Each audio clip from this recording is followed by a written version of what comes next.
خوش اومدید به ویدیو دیگه. امروز اومدیم یه مپ ماینکرافتی با هم دیگه چک کنیم که به نظر میاد خیلی باحاله و بریم سراغ ویدیو. اوکی مپ لود شد که جای خاصی نیست، خیلی باحاله. سیدش که دوستام اینو برام معرفی کرده، گفتش خیلی سیدش باحاله اما خاصی نیست، فقط خورده درختاش عجیبه که همچین میباییم نه که ببینیم دیگه. یه نگرافه هم همینجا اولی فیلین دوتا چی بریم. یه فیلین هم داریم سیبش سیب یکی از دوستان معرفی کرد، گفتش که کلا یه مپ جدا، گفتش خیلی عجیب غریبه اما عجیب غریبی توش نه. آی خیلی لگم بچه، فکر کنم نه اینجا نیست و کلا یه سید علکیه که من دارم برای شما تستش میکنم. از نظر چوماش شده اینجوری آجی، از نظر بنده تستش نکنید اگه همچین سیدی رو دارید، چون که نظرم مسخره است. که دیوار چرا چوباگین میکنم؟ چه وضعی آخه، لعنتی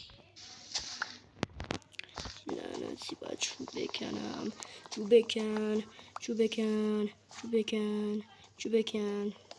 بذارید من اینجوری نمیدونم چه شکلیه مپش، بذارید یه دونه من کریتیو کنم ببینم چه چیزای خاصی داره و ماشاءالله بریم بچه ببینیم ماشاءالله پشمام چیزا سر میگفتم. اوکی بریم اینور ببینیم چی داره. به نظرم یه پورتال اینجا بسازم، شاید ازش توی پورتال ندر بود، پورتال این نه یه ندر پورتال بساز.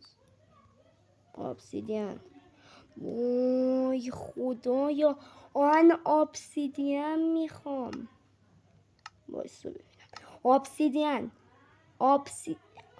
ابسیدیان پشمام ابسیدیان هم نمیتونم سرش کنم اینجا.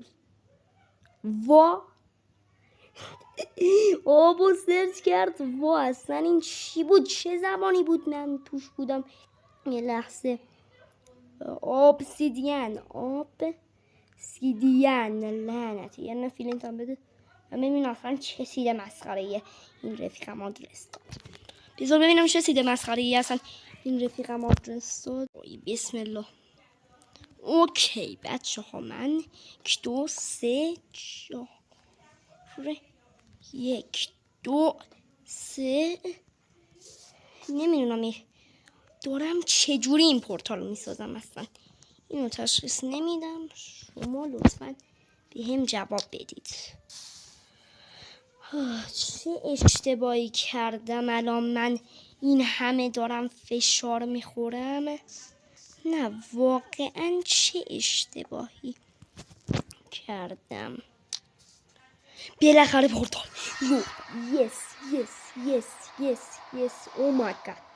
بریم توی پورتال ببینیم چه خبره، چه وضعی هستن، چه وضعیه. تو رو خدا نگاه کن، بیلدینگ